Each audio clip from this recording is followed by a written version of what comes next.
Neemias foi copeiro, servo e líder, mas acima de tudo ele foi um homem que escolheu com fé, coragem e atitude transformar a tristeza em uma missão.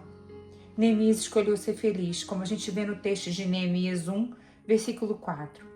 Ele estava triste, mas não se entregou à dor.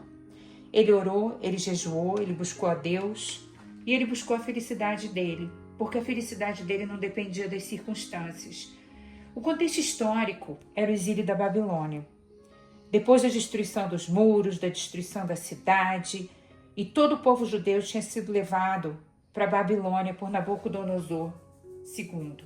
Isso foi em 586 a.C., onde teve a destruição do templo durante o Império Babilônico. O exílio durou 70 anos e Jerusalém, templo, muro, estava tudo destruído. Logo em seguida veio o Império Persa, que conquistou a Babilônia.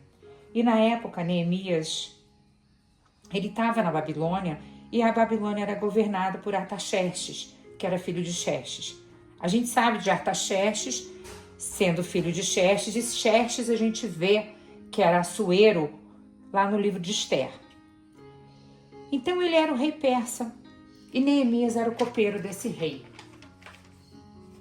Neemias ficou muito triste quando o irmão dele chegou na Babilônia, vindo de Jerusalém, e falou que a cidade estava toda destruída, que tinha caído os muros. E aí Neemias orou.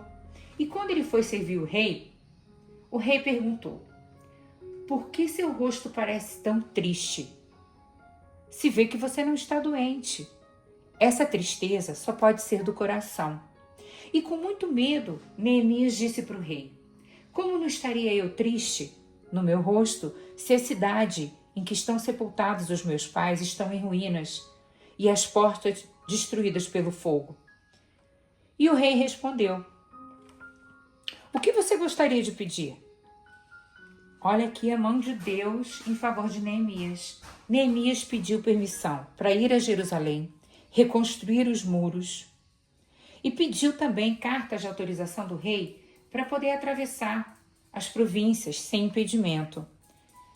Pediu uma carta para entregar para Asaf, que era o guarda das florestas, para que esse homem desse para ele madeira para reconstruir as portas de Jerusalém, para reconstruir o muro, e madeira para que ele construísse a casa que ele ia ficar. E o rei concedeu todos esses pedidos para Neemias e ainda enviou com ele oficiais do exército, cavaleiros, para que ele tivesse esse apoio real.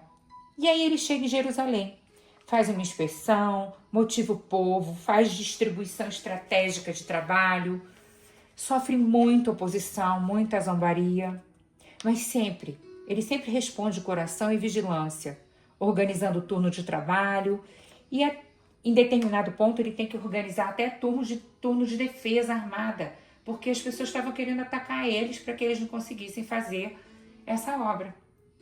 Ele sofreu várias tentativas de intimidação contra a obra que Deus tinha dado para ele, e a resposta dele ecoa até hoje. É muito bonita. Toda vez que ele era questionado, ele falava: estou fazendo uma grande obra e não posso parar. E os muros foram reconstruídos em 52 dias. E isso mostrou a mão de Deus. Neemias, ele era um homem comum. Ele não era sacerdote, ele não era governante, ele não era rei. Ele era um copeiro. Só que ele tinha um chamado, ardia no coração dele, reconstruir a cidade, reconstruir os muros.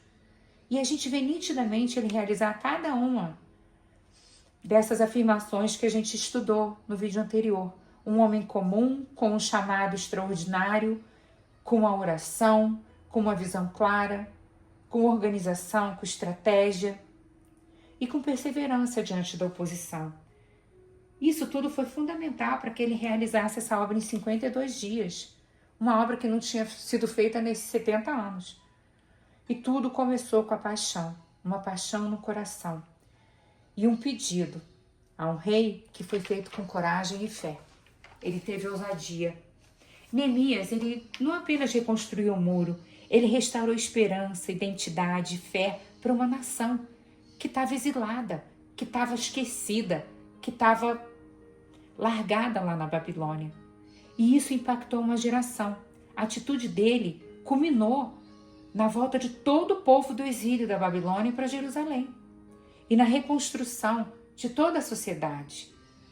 Você também pode fazer grandes escolhas. Você pode escolher ser feliz.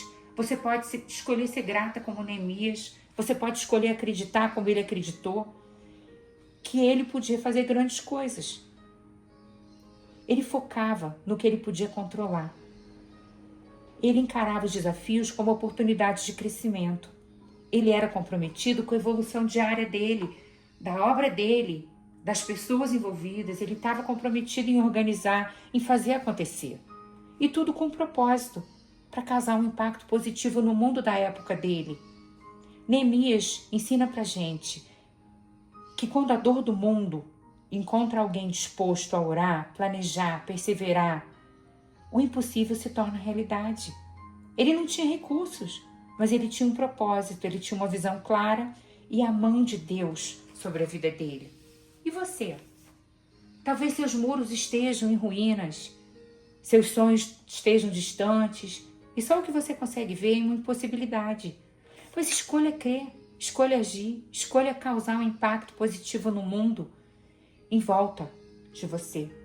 Deus precisa de visionários, de sonhadores. E talvez o próximo muro que seja reconstruído seja o seu. Leia esse livro de Neemias. Lembre das 7 afirmações que são importantes para cada dia. E ore a Deus pela sua vida, pelos seus sonhos, pelos seus propósitos, pela perseverança, pela força, pela luz e por tudo aquilo que você pode fazer no mundo à tua volta. Eu te abençoo hoje no nome de Jesus. Amém.